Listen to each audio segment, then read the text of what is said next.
Can you imagine what would happen if pirates attacked a U.S. Navy ship? These pirates made a colossal mistake when they attacked a U.S. Navy ship, and the result was mind-blowing.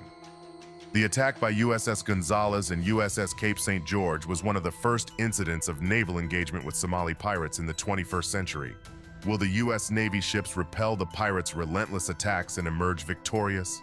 What will be the fate of the captured pirates? And did everyone make it out alive? It all begins on a calm and moonlit night somewhere in the vast expanse of the open ocean. The U.S. Navy is on a routine patrol mission, but little do they know that an unexpected encounter awaits them. As the crew of the USS Cape St. George glances across the waves, they spot something unusual. Out on the horizon, a larger vessel is towing two smaller boats. A common tactic employed by the infamous Somali pirates is to use a mothership to transport smaller attack boats, allowing them to extend their reach during their nefarious operations. Without hesitation, the USS Cape St. George and its companion ship, the USS Gonzales, start tracking the suspicious flotilla. Their pursuit begins in the dead of night, a shadowy dance across the open waters.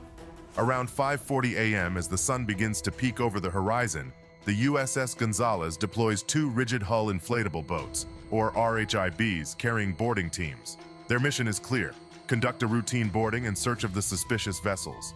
Little did they know, they were stepping into a hornet's nest. As the RHIBs approach, the pirates on the smaller skiff boats brandish rocket-propelled grenades and, some sources suggest, even open fire at the boarding teams at point-blank range. It's a dire situation, and the American sailors respond with their own gunfire. But the pirates aren't done yet. They redirect their fire toward the USS Gonzales and the USS Cape St. George, firing small arms and RPGs. The two American warships return fire, unleashing a hail of bullets and rockets at the attackers. The close engagement distance forces them to use their 25mm and 5-inch guns instead of their major weapon systems. In the midst of this harrowing exchange of fire, a .50 caliber round from one of the U.S. ships finds its mark, striking a large fuel drum on the pirates' mothership. It erupts into a ferocious fireball, engulfing the vessel in a blazing inferno. Witnessing the destruction of their support boat, the remaining two skiffs surrender to the USS Cape St. George. In this deadly firefight, one pirate is confirmed dead, and 5 others are injured out of a total of 12 pirates. Remarkably, the U.S. Navy suffers no injuries or casualties.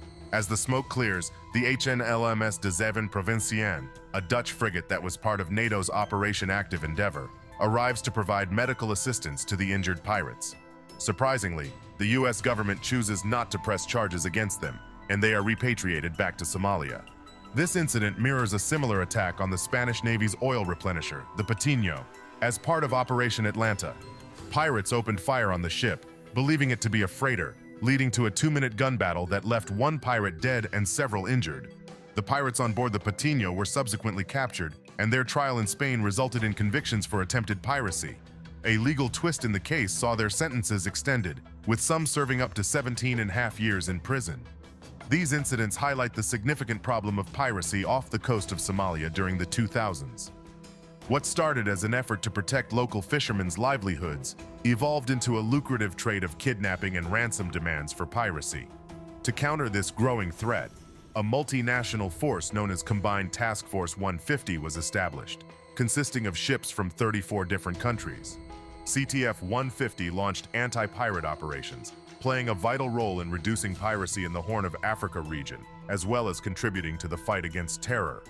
In a world where danger lurks on the high seas, these brave sailors stand ready to protect international waters from lawless pirates. What would you have done if you were in the shoes of the brave sailors on that fateful day?